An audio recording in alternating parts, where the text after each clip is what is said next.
الحج أشهر معلومات فمن فرض فيهن الحج فلا رفث ولا فسوق ولا جدال في الحج وما تفعلوا من خير يعلمه الله وتزودوا فإن خير الزاد التقوى واتقون يا أولي الألباب۔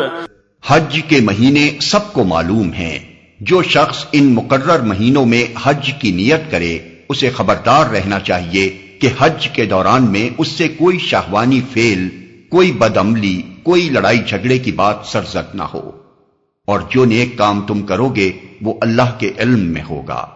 سفر حج کے ساتھ زاد راہ لے جاؤ، اور سب سے بہتر زاد راہ پرہیزگاری ہے، پس اے ہوش مندو میری نافرمانی سے پرہیز کرو۔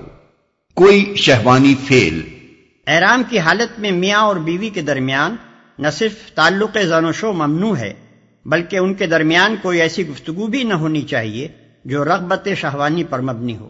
کوئی بدعملی، تمام معصیت کے افعال اگرچہ بجائے خود ناجائز ہیں، لیکن احرام کی حالت میں ان کا گناہ بہت سخت ہے۔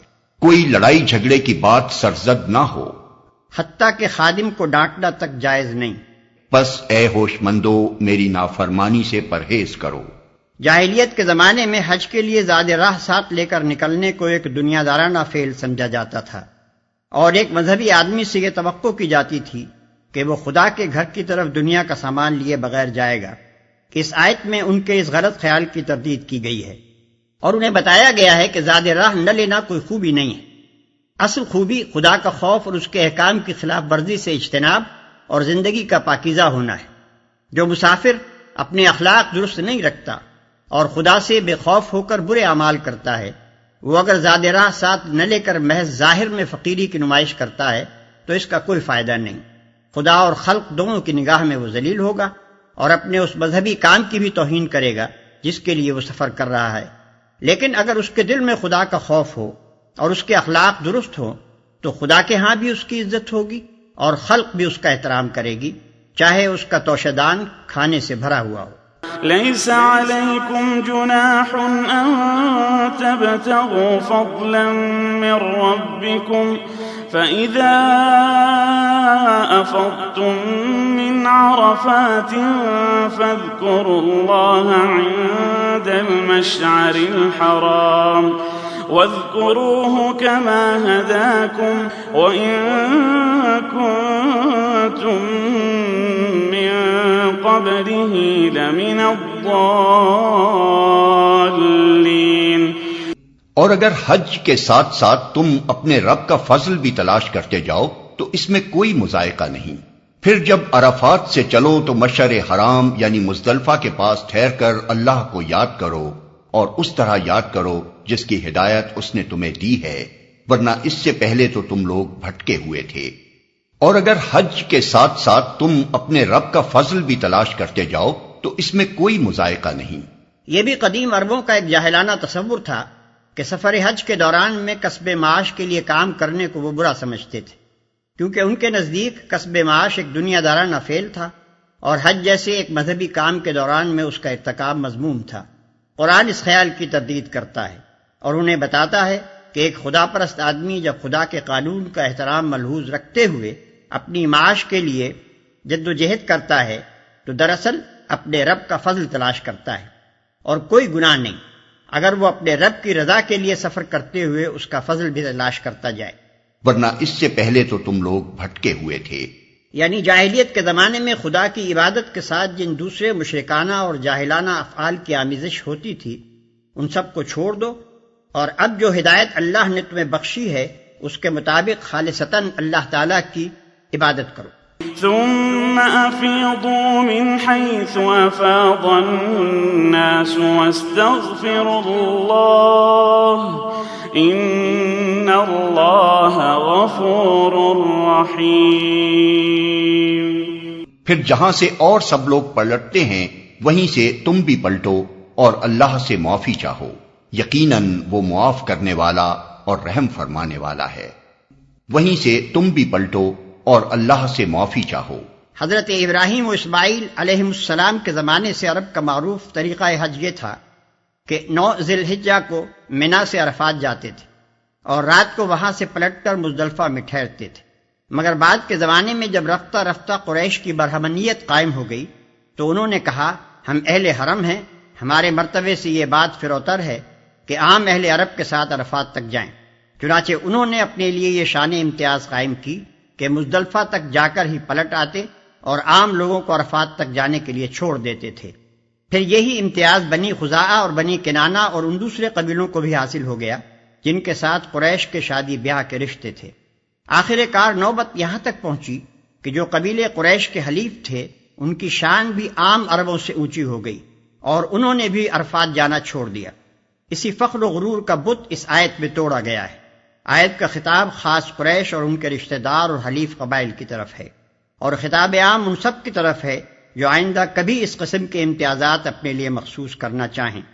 ان کو حکم دیا جا رہا ہے کہ اور سب لوگ جہاں تک جاتے ہیں انہی کے ساتھ جاؤ، انہی کے ساتھ ٹھہرو، انہی کے ساتھ پلٹو، اور اب تک جاہلیت کے فخر و غرور کی بنا پر سنت ابراہیمی کی جو خلاف ورزی تم کرتے رہے ہو اس پر اللہ سے معافی مانگو۔ فَإِذَا قَضَيْتُم مَّنَاسِكَكُمْ فَاذْكُرُوا اللَّهَ كَذِكْرِكُمْ آبَاءَكُمْ أَوْ أَشَدَّ ذِكْرًا فَمِنَ النَّاسِ مَن يَقُولُ رَبَّنَا آتِنَا فِي الدُّنْيَا وَمَا لَهُ فِي الْآخِرَةِ مِنْ خَلَاقٍ۔ پھر جب اپنے حج کے ارکان ادا کر چکو تو جس طرح پہلے اپنے آباء و اجداد کا ذکر کرتے تھے اسی طرح اب اللہ کا ذکر کرو، بلکہ اس سے بھی بڑھ کر۔ مگر اللہ کو یاد کرنے والے لوگوں میں بھی بہت فرق ہے۔ ان میں سے کوئی تو ایسا ہے جو کہتا ہے کہ اے ہمارے رب ہمیں دنیا ہی میں سب کچھ دے دے، ایسے شخص کے لیے آخرت میں کوئی حصہ نہیں۔ اسی طرح اب اللہ کا ذکر کرو، بلکہ اس سے بھی بڑھ کر۔ اہل عرب حج سے فارغ ہو کر منا میں جلسے کرتے تھے جن میں ہر قبیلے کے لوگ اپنے باپ دادا کے کارنامے فخر کے ساتھ بیان کرتے اور اپنی بڑائی کی ڈینگیں مارتے تھے۔ اس پر فرمایا جا رہا ہے کہ ان جاہلانہ باتوں کو چھوڑو، پہلے جو وقت فضولیات میں صرف کرتے تھے اب اسے اللہ کی یاد اور اس کے ذکر میں صرف کرو۔ اس ذکر سے مراد زمانہ قیام منا کا ذکر ہے۔ وَمِنْهُمْ مَنْ يَقُولُ رَبَّنَا آتِنَا فِي الدُّنْيَا حَسَنَةً وَفِي الْآخِرَةِ حَسَنَةً وَقِنَا عَذَابَ النَّارِ۔ اور کوئی کہتا ہے کہ اے ہمارے رب ہمیں دنیا میں بھی بھلائی دے اور آخرت میں بھی بھلائی، اور آگ کے عذاب سے ہمیں بچا۔ أولئك لهم نصيب مما كسبوا والله سريع الحساب۔ ایسے لوگ اپنی کمائی کے مطابق دونوں جگہ حصہ پائیں گے اور اللہ کو حساب چکاتے کچھ دیر نہیں لگتی۔ واذكروا الله في أيام معدودات فمن تعجل في يومين فلا إثم عليه ومن تأخر فلا إثم عليه لمن اتقى واتقوا الله واعلموا أنكم إليه تحشرون۔ یہ گنتی کے چند روز ہیں جو تمہیں اللہ کی یاد میں بسر کرنے چاہیے، پھر جو کوئی جلدی کر کے 2 ہی دن میں واپس ہو گیا تو کوئی حرج نہیں، اور جو کچھ دیر زیادہ ٹھہر کر پلٹا تو بھی کوئی حرج نہیں، بشرطے کہ یہ دن اس نے تقوی کے ساتھ بسر کیے ہوں۔ اللہ کی نافرمانی سے بچو اور خوب جان رکھو کہ ایک روز اس کے حضور میں تمہاری پیشی ہونے والی ہے، اور جو کچھ دیر زیادہ ٹھہر کر پلٹا تو بھی کوئی حرج نہیں۔ یعنی ایام تشریق میں منا سے مکے کی طرف واپسی خواہ 12 ذی الحجہ کو ہو یا 13ویں تاریخ کو، دونوں صورتوں میں کوئی حرج نہیں۔ اصل اہمیت اس کی نہیں کہ تم ٹھہرے کتنے دن، بلکہ اس کی ہے کہ جتنے دن بھی ٹھہرے ان میں خدا کے ساتھ تمہارے تعلق کا کیا حال رہا، خدا کا ذکر کرتے رہے یا میلوں ٹھیلوں میں لگے رہے۔ وَمِنَ الناس من يعجبك قوله في الحياة الدنيا ويشهد الله على ما في قلبه وهو ألد الخصام. انسانوں میں کوئی تو ایسا ہے جس کی باتیں دنیا کی زندگی میں تمہیں بہت بھلی معلوم ہوتی ہیں، اور اپنی نیک نیتی پر وہ بار بار خدا کو گواہ ٹھہراتا ہے، مگر حقیقت میں وہ بدترین دشمن حق ہوتا ہے، اور اپنی نیک نیتی پر وہ بار بار خدا کو گواہ ٹھہراتا ہے. یعنی کہتا ہے خدا شاہد ہے کہ میں محض طالب خیر ہوں، اپنی ذاتی غرض کے لیے نہیں بلکہ صرف حق اور صداقت کے لیے یا لوگوں کی بھلائی کے لیے کام کر رہا ہوں، مگر حقیقت میں وہ بدترین دشمن حق ہوتا ہے. الد الخصام کے معنی ہیں وہ دشمن جو تمام دشمنوں سے زیادہ ٹیڑھا ہو، یعنی جو حق کی مخالفت میں ہر ممکن حربے سے کام لے، کسی جھوٹ، کسی بے ایمانی، کسی غدر و بدعہدی اور کسی ٹیڑھی سے ٹیڑھی چال کو بھی استعمال کرنے میں تأمل نہ کرے. وَإِذَا تَوَلَّى سَعَى فِي الْأَرْضِ لِيُفْسِدَ فِيهَا وَيُهْلِكَ الْحَرْثَ وَالنَّسْلَ وَاللَّهُ لَا يُحِبُّ الْفَسَادَ. جب اسے اقتدار حاصل ہو جاتا ہے تو زمین میں اس کی ساری دوڑ دھوپ اس لیے ہوتی ہے کہ فساد پھیلائے، کھیتوں کو غارت کرے اور نسل انسانی کو تباہ کرے، حالانکہ اللہ جسے وہ گواہ بنا رہا تھا فساد کو ہرگز پسند نہیں کرتا. جب اسے اقتدار حاصل ہو جاتا ہے. اذا تولا کے دو مطلب ہو سکتے ہیں، ایک وہ جو ہم نے متن میں اختیار کیا ہے، اور دوسرا مطلب یہ بھی نکلتا ہے کہ یہ مزے مزے کی دل لبھانے والی باتیں بنا کر جب وہ پلٹتا ہے تو عملاً یہ کرتوت کر دکھاتا ہے. وَإِذَا قِيلَ لَهُ اتَّقِ اللَّهَ أَخَذَتْهُ الْعِزَّةُ بِالْإِثْمِ فَحَسْبُهُ جَهَنَّمُ وَلَبِئْسَ الْمِهَادُ. اور جب اس سے کہا جاتا ہے کہ اللہ سے ڈر تو اپنے وقار کا خیال اس کو گناہ پر جما دیتا ہے. ایسے شخص کے لیے تو بس جہنم ہی کافی ہے، اور وہ بہت برا ٹھکانہ ہے. وَمِنَ النَّاسِ مَن يَشْرِي نَفْسَهُ ابْتِغَاءَ مَرْضَاتِ اللَّهِ وَاللَّهُ رَءُوفٌ بِالْعِبَادِ.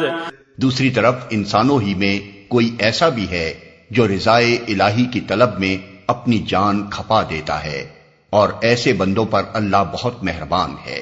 یا ایھا الذین آمنوا ادخلوا فی السلم کافۃ ولا تتبعوا خطوات الشیطان انہ لکم عدو مبین. اے ایمان لانے والو، تم پورے کے پورے اسلام میں آ جاؤ اور شیطان کی پیروی نہ کرو کہ وہ تمہارا کھلا دشمن ہے. اے ایمان لانے والو، تم پورے کے پورے اسلام میں آ جاؤ. یعنی کسی استثناء اور تحفظ کے بغیر اپنی پوری زندگی کو اسلام کے تحت لے آؤ. تمہارے خیالات، تمہارے نظریات، تمہارے علوم، تمہارے طور طریقے، تمہارے معاملات اور تمہاری سعی و عمل کے راستے سب کے سب بالکل تابع اسلام ہوں. ایسا نہ ہو کہ تم اپنی زندگی کو مختلف حصوں میں تقسیم کر کے بعض حصوں میں اسلام کی پیروی کرو اور بعض حصوں کو اس کی پیروی سے مستثنا کر لو.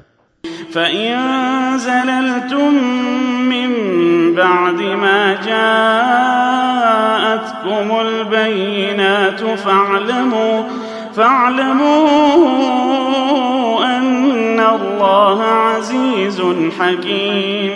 جو صاف صاف ہدایات تمہارے پاس آ چکی ہیں، اگر ان کو پا لینے کے بعد پھر تم نے لغزش کھائی تو خوب جان رکھو کہ اللہ سب پر غالب اور حکیم و دانا ہے.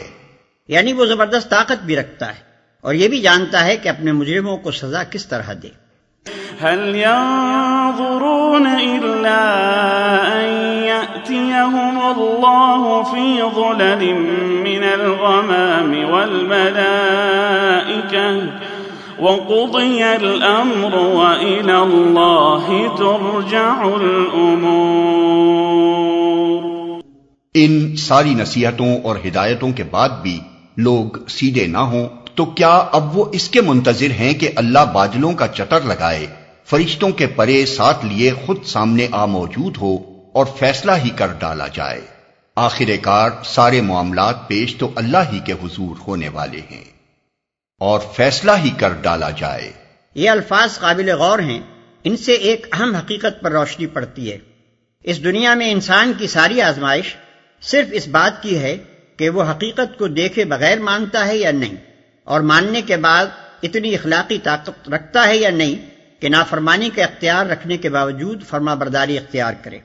چنانچہ اللہ تعالیٰ نے انبیاء کی بعثت میں، کتابوں کی تنزیل میں، حتیٰ کہ معجزات تک میں عقل کے امتحان اور اخلاقی قوت کی آزمائش کا ضرور لحاظ رکھا ہے، اور کبھی حقیقت کو اس طرح بے پردہ نہیں کر دیا ہے کہ آدمی کے لیے مانے بغیر چارہ نہ رہے، کیونکہ اس کے بعد تو آزمائش بالکل بے معنی ہو جاتی ہے اور امتحان میں کامیابی و ناکامی کا کوئی مفہوم ہی باقی نہیں رہتا۔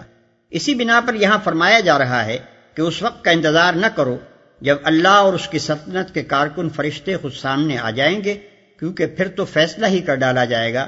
ایمان لانے اور اطاعت میں سر جھکا دینے کی ساری قدر و قیمت اسی وقت تک ہے جب تک کہ حقیقت تمہارے حواس سے پوشیدہ ہے اور تم محض دلیل سے اس کو تسلیم کر کے اپنی دانش مندی کا اور محض فہمائش سے اس کی پیروی و اطاعت اختیار کر کے اپنی اخلاقی طاقت کا ثبوت دیتے ہو۔